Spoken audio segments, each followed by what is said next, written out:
오늘 믿을 수 있는 용기라는 제목으로 우리 성도들과 함께 말씀의 은혜를 나누려고 합니다.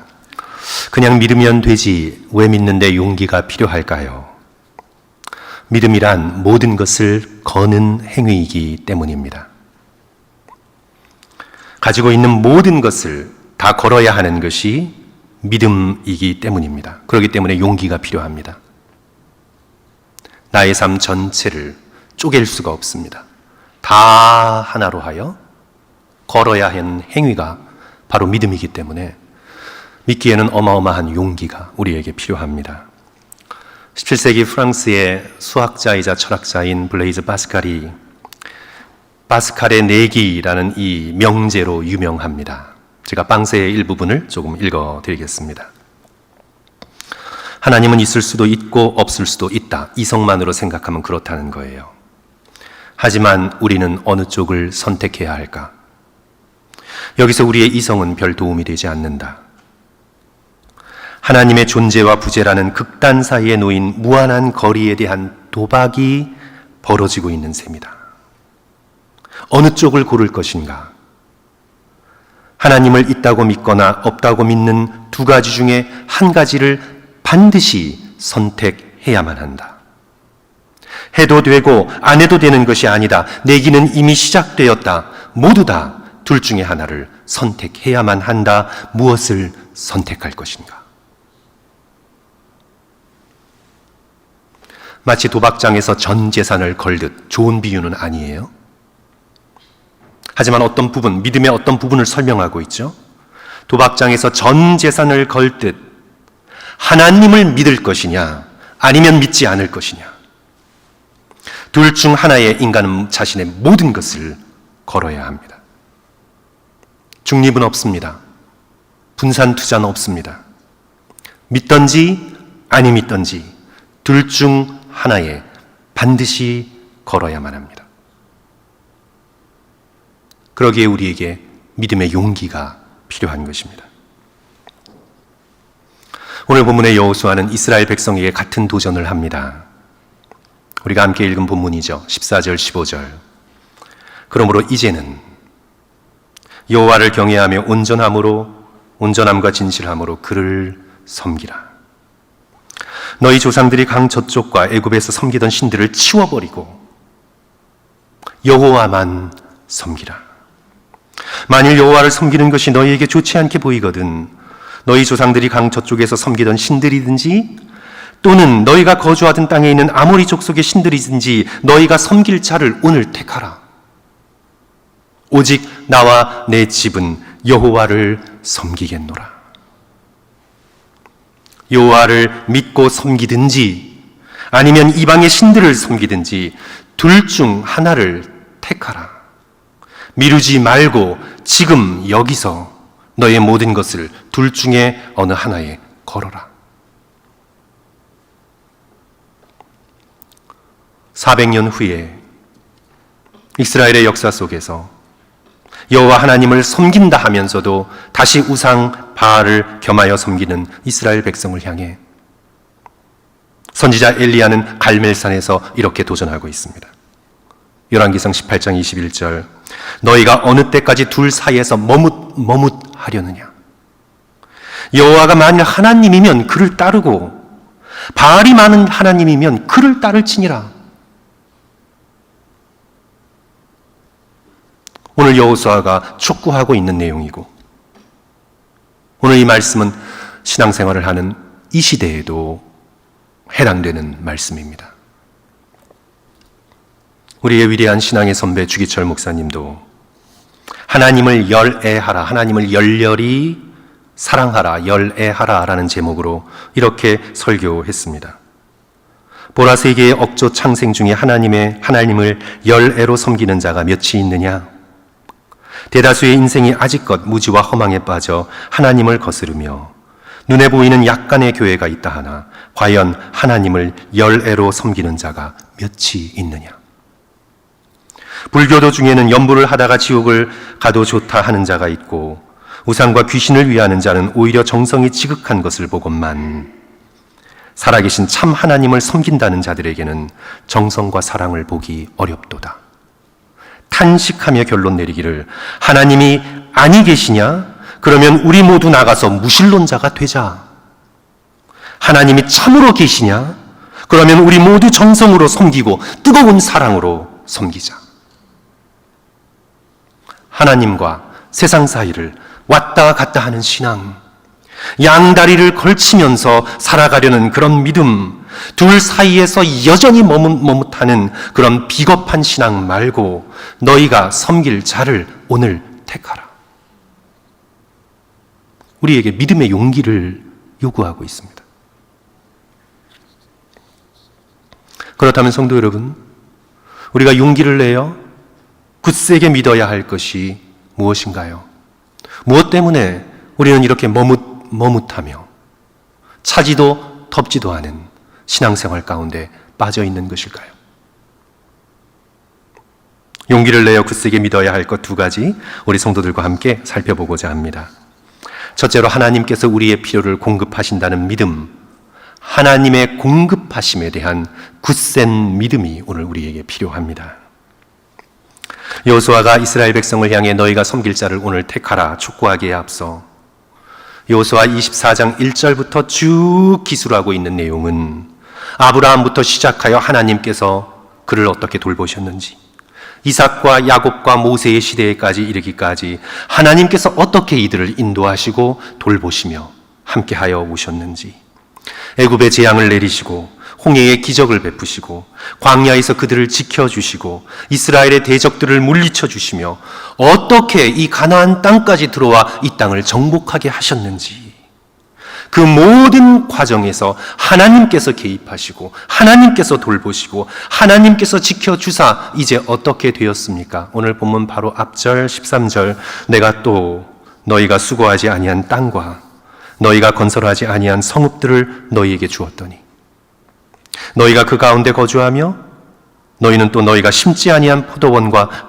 감람원의 열매를 먹는다 하셨느니라. 지금까지 하나님께서 믿음의 백성들의 모든 필요를 다 공급하셨다는 그런 고백의 선언이죠. 너희의 모든 필요를 하나님이 공급하시니 이제는 온전함과 진실함으로 여호와 하나님만 섬기라. 오락가락 하지 말고 온 맘 다해 여호와 하나님을 의지하겠다고 오늘 여기서 선택하라. 그렇지 않으면 차라리 무신론자가 되고 이방 신들을 섬겨라. 믿음의 백성으로 부르심을 받았음에도 불구하고 마음을 온전히 하나님께 정하지 못한 이스라엘 백성을 향해 책망하며 외치고 있는 것이죠. 구약의 이스라엘은 다신교의 문화 속에서 살았습니다. 이들이 왜 이렇게 살고 있는지, 이들의 신앙이 왜 이런지를 이해하려면 그 당시의 문화를 좀 이해해야 합니다. 다신교의 문화 속에서 성도 여러분, 오직 한 신만 섬긴다는 것은 반문화적인 것이었습니다. 카운터 컬처럴한 것이었습니다. 해신, 달신, 별들마다 신들이 다 따로 있고 우리의 인생이 얼마나 복잡합니까? 농사의 신, 출산의 신, 가축의 신, 바다의 신, 강의 신, 산의 신, 들판의 신, 전쟁의 신, 다 신들이 삶의 영역마다 따로 있어서 필요할 때마다 해당 신들을 잘 찾아서 그에게 제사를 드려야만 인생을 풍요롭고 별일 없이 살아갈 수 있다고 믿는 다신교의 문화 속에서 어떻게 한 신이, 한 명의 신 하나가 그 모든 것을 다 알아서 할 수 있는가라고 묻게 됩니다. 그리하여 고대 세계의 사람들 가운데에서 여호와 하나님 한 분만 섬긴다는 것은 그들의 생각의 지도에 없었습니다. 오늘날도 다르지 않습니다. 저와 여러분이 살고 있는 이 미국의 문화는 철저히 다신교의 문화입니다. 하나님을 한쪽 구석으로 점점 몰아갑니다. 모든 것의 주관자 되시는, 정치와 경제와 사회와 모든 것의 주관자 되시는 하나님을 인정하지 않고 하나님을 한쪽 구석으로 점점 몰아갑니다. 딱 종교적인 영역으로 몰아 넣습니다. 그리고 죽어 천국 가는 데에는 하나님이 필요하지만 이제 나머지의 삶의 영역, 공부하고 일하고 사람 만나고 먹고 사는 우리의 삶의 영역에선 하나님보다 다른 것들이 필요하다고 그렇게 말하고 믿습니다. 하나님은 주일날 그리고 나의 인생 속의 종교적인 영역 저 구석에 놓고 그래서 혹시 죽은 다음에 있을지도 모르는 천국에 대한 보험 드는 심정으로 종교 생활을 하고 이제 나머지 영역에서는 하나님의 다스림보다 돈이 훨씬 중요하다고 믿습니다. 성공해야 된다고 믿습니다. 가정도 이루어야 한다고 믿습니다. 집도 사야 한다고 믿습니다. 오늘 믿는다는 신자들조차 그 중심의 뿌리에서는 다신교적입니다. 어떻게 하나님만 믿고 살아? 하나님이 정말 다 챙겨주신대? 진짜야?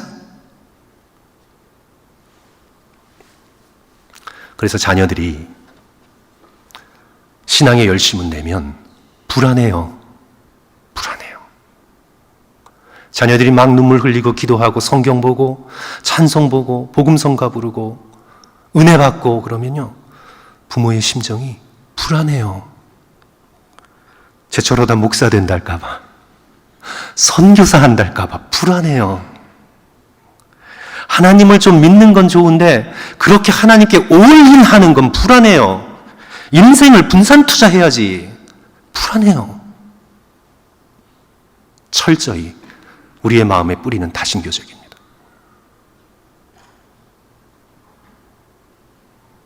그러나 오늘 여호수아는 이렇게 외치는 겁니다. 여호와 하나님께서는 우리의 모든 것을 다스리시는 살아계신 하나님이시다. 농사 짓는 것도 하나님의 일이요, 가축을 키우는 것도 하나님의 일이요, 아이를 낳는 것도 하나님의 일이요, 전쟁하는 것도 하나님의 일이요, 우리의 삶의 모든 것을 오직 여호와 하나님께서 다스리고 계신다. 그러므로 너는 두려워하지 말고 염려하지 말고 걱정하지 말고 그렇게 초조해하지 말고 오직 하나님만을 온 맘 다해 사랑하고 그분을 섬기라.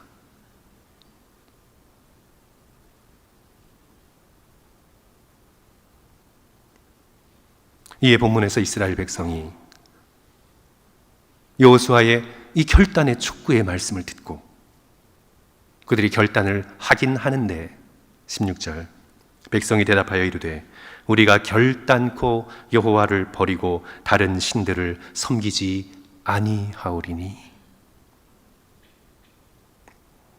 그리고 자기 자신들이 여호와를 섬기는 이유에 대하여 17절, 18절 나오지만 이제 우리는 알고 있죠. 이들이 얼마나 속히 여호와 하나님을 등돌리는지를. 사랑하는 성도 여러분, 오늘 이 말씀을 대하면서 오늘 우리 자신이 다신교적이라는 그것을 인정하고 우리는 꼭 기억해야 합니다. 우리는 돈을 벌어도 하나님 안에서 돈을 법니다. 하나님이 주시는 지혜와 하나님이 주시는 능력으로 일하며 하나님 안에서 돈을 벌고 하나님 앞에서 주께서 주신 돈을 받아 하나님의 뜻대로 사용합니다.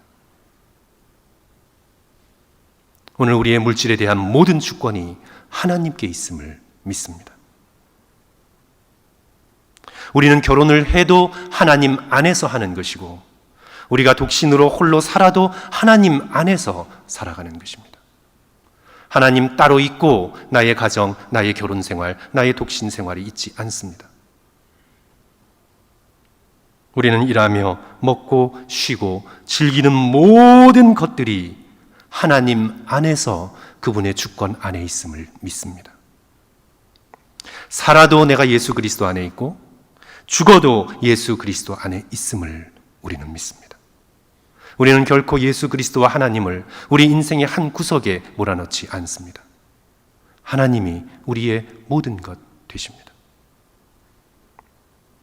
개혁주의자 아브라함 카이퍼의 말대로 우리 인간 삶의 모든 영역에서 만유의 주제이신 그리스도께 나의 것이라고 외치지 않는 영역은 단 한 치도 없습니다. 모든 것이 그리스도의 영토입니다. 모든 것이. 이를 신학적인 좀 복잡한 용어로 영역 주권, sphere sovereignty라고 합니다. 영역 주권. 영역 주권. 하늘의 신 따로 있고, 땅의 신 따로 있고, 농사의 신 따로 있고, 바다의 신 따로 있어. 그들을 각자 비유 맞추며 먹고 살아가는 것이 아니라 모든 영역의 주권은 오직 하나님께 있다. 이것이 영역 주권입니다. 그리하여 너희들은 우상들을 향해, 세상의 염려들을 향해 조각조각 갈라진 마음들을 다시 하나님 앞에 다 모아 온 맘 다해 온전히 하나님 한 분을 사랑하고 그분을 의지하라. 나뉘어지지 않는 마음을 요청하고 있는 것입니다. 우리 그리스도인의 용기는 어디서 나옵니까? 그리스도인의 용기는 하나님께서 나의 모든 필요를 채워주신다는 굳센 믿음에서 나오는 것입니다. 이것이 그리스도인의 용기입니다. 그리스도인의 의연함은 어디서 나옵니까? 하나님 밖에서 누리는 호화로운 세상에 여러 가지 수천만 달러의 호화로운 것들을 누림보다 하나님 손에서 주어지시는 빵 한 조각에 내가 만족하겠다는 용기, 여기에서 그리스도인의 용기가 나오는 것입니다.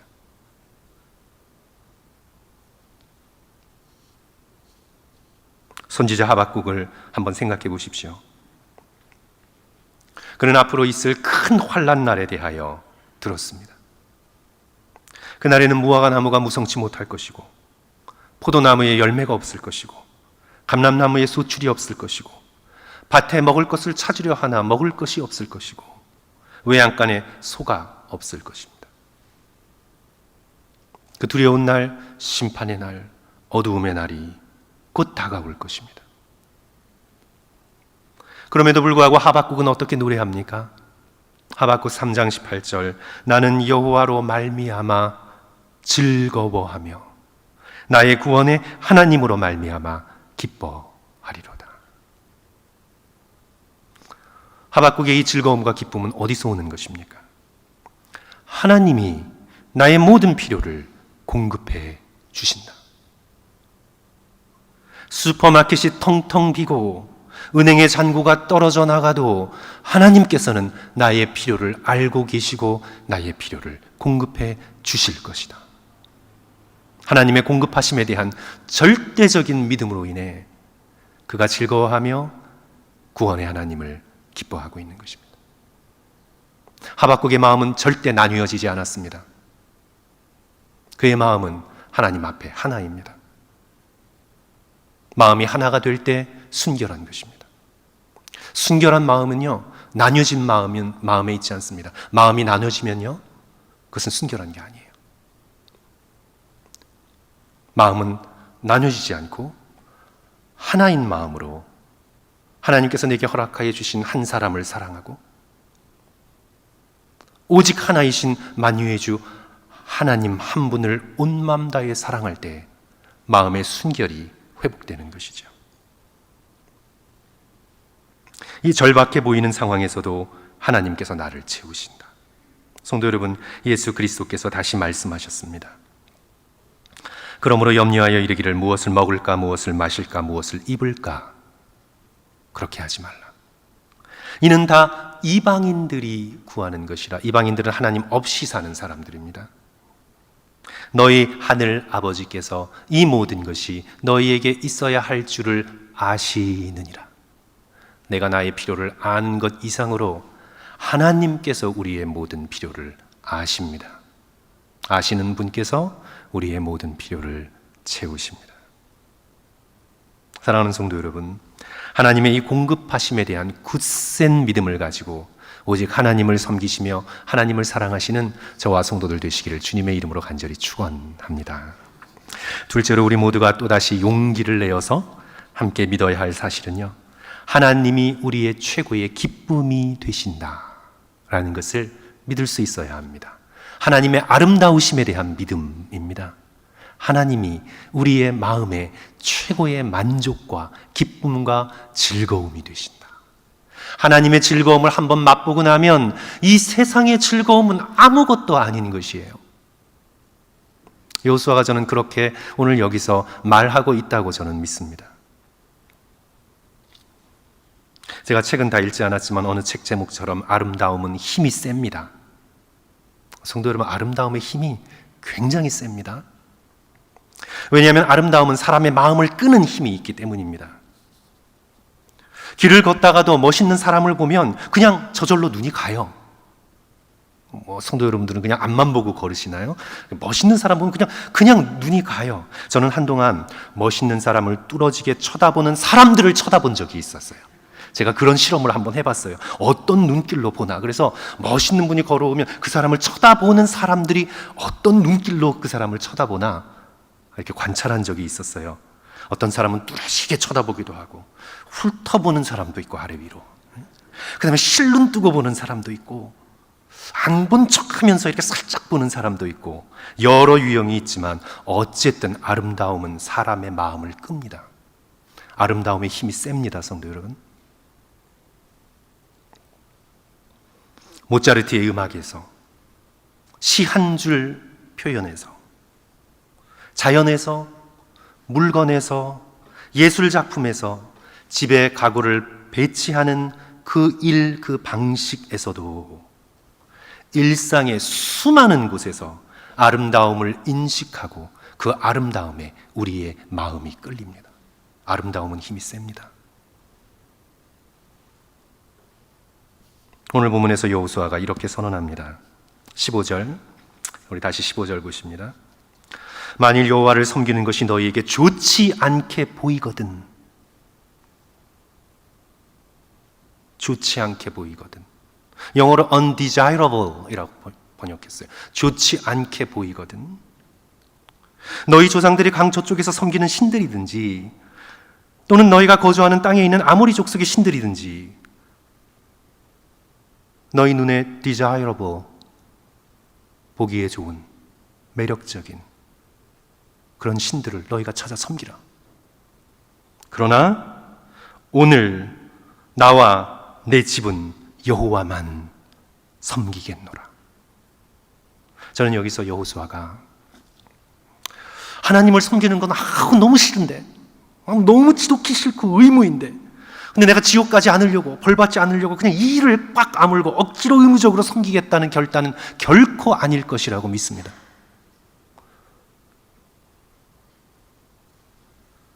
너희 눈에 좋지 않게 보이거든. 그렇다면 여호수아의 눈에는 여호와 하나님이 desirable, 여호와 하나님을 섬기는 것이 아름답고 영광스럽고 매력적으로 보였다는 뜻이죠.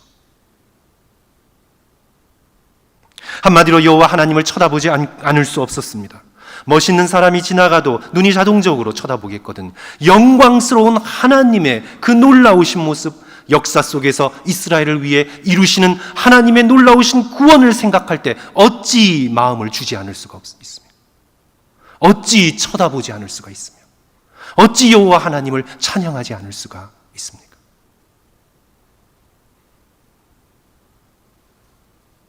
한마디로 여호수아는 하나님의 영광과 아름다움에 마음이 끌리고 끌렸습니다. 하나님이 여호수아의 최고의 기쁨, 가장 큰 desire가 되었습니다. 그의 마음은 시편 27편 4절 다윗의 마음과 같았을 것입니다. 내가 여호와께 바라는 한 가지 일, 그것을 구하리니. 성도 여러분, 여호와께 다 얻을 것을 확신하며 여러분이 구할 수 있다면 뭘 구하시겠습니까? 내가 여호와께 바라는 한 가지, 그것을 구하리니. 기도 응답이 다 이루어질 것이라고 믿는다면 여러분은 무엇을 구하시겠습니까? 다윗은 무엇을 구했습니까? 곧 내가 내 평생에 여호와의 집에 살면서 여호와의 아름다움을 바라보며 그의 성전에서 사모하는 그것이라. 그는 가장 좋은 것을 구했습니다. 그는 물질과 장수와 능력과 평화를 구한 것이 아니라 여호와 하나님의 아름다움을 구했습니다.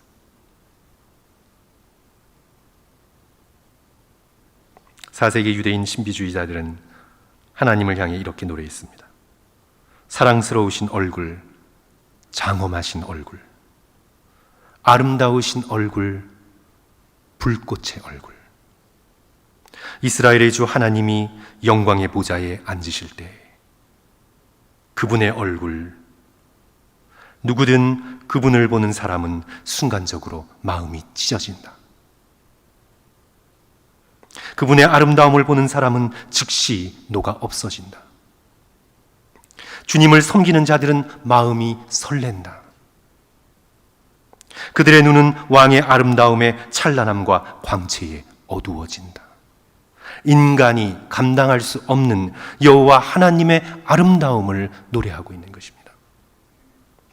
너무 아름다우면요, 감당할 수가 없어요. 하나님의 영광의 아름다움을 그들은 노래한 것이죠. 성도 여러분, 우리가 어떻게 하나님의 아름다움을 우리의 삶 속에서 체험할 수가 있을까요? 제가 생각할 때 또 시편의 기자도 우리에게 가르쳐주고 있는 바, 가장 좋은 방법은요, 하나님을 찬양하고 묵상하는 것입니다. 그것이 가장 좋은 방법이에요.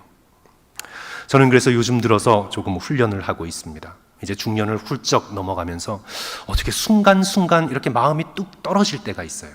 성도 여러분 좀 이해하시는지 모르지만 성도들께서도 그러시겠죠. 이렇게 그냥 평소에 살다가 어느 순간에 이렇게 뭐 장이 안 좋든지 위가 안 좋든지 뭐 무릎이 안 좋든지 몸이 좀 안 좋으면 그게 사람의 정서에 영향을 미치잖아요. 갑자기 이렇게 그냥 힘이 축 빠지는 것 같이 뭐 그럴 때가 있어요. 그럴 때가 있잖아요, 우리의 삶 속에. 근데 저는 요즘 들어 훈련하고 있는 것은 기분이 좀 어느 순간에 다운되고 좀 침울해지려 할 때 정신을 차리고 허리를 펴고 두 손을 모으고 그 다음에 하나님의 영광과 그리스도의 아름다움을 말로써 언어로써 찬양해 보는 것입니다. 다윗의 시편을 따라 저는 시작합니다. 여호와 우리 주여, 주의 이름이 온 땅에 어찌 그리 아름다우신지요. 주의 영광이 하늘을 덮었나이다. 저는 좀 속이 안 좋고 허리가 좀 아파도 주의 이름이 어찌 그리 아름다우신지요. 주의 영광이 하늘을 덮었나이다. 이렇게 찬양하기 시작하면요, 그 순간에 마음이 쫙 펴지는 걸 느끼게 돼요.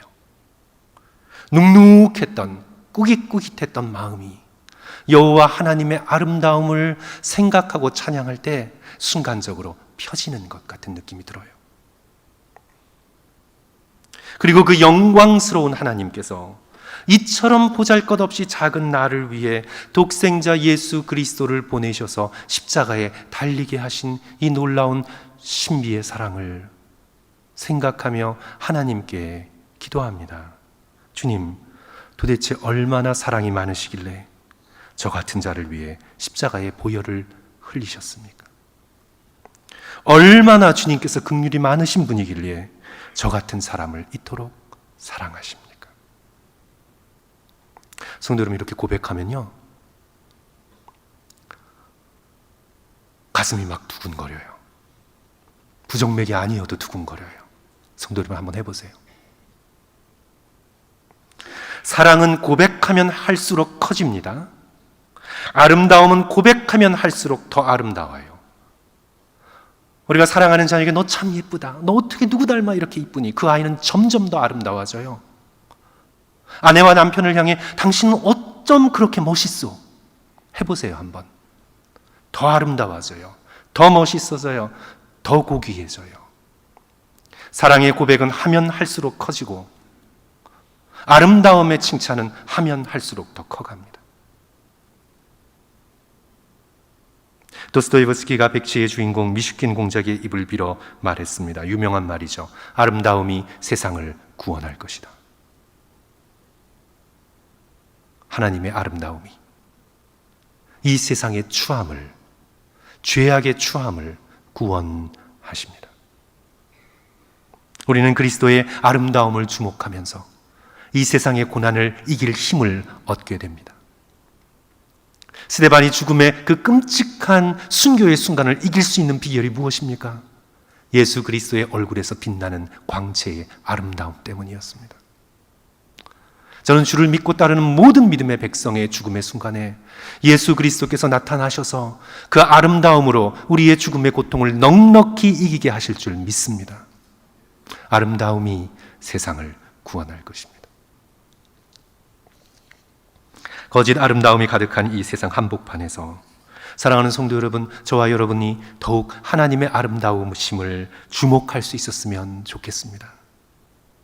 세상 사람들은 물질의 아름다움, 성공의 아름다움, 육체의 아름다움을 섬기나 오직 나와 내 집은 여호와를 섬기겠노라.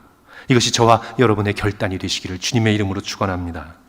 어떤 상황 속에서도 하나님의 공급하심을 믿으며 하나님이 우리의 최고의 기쁨이심을 믿으며 용기를 내어 우리 모두 영광스러운 하나님, 이토록 아름다우신 예수 그리스도께 저와 여러분의 인생의 전부를 거실 수 있는 그런 저와 여러분 되시기를 주님의 이름으로 간절히 축원합니다. 기도하겠습니다.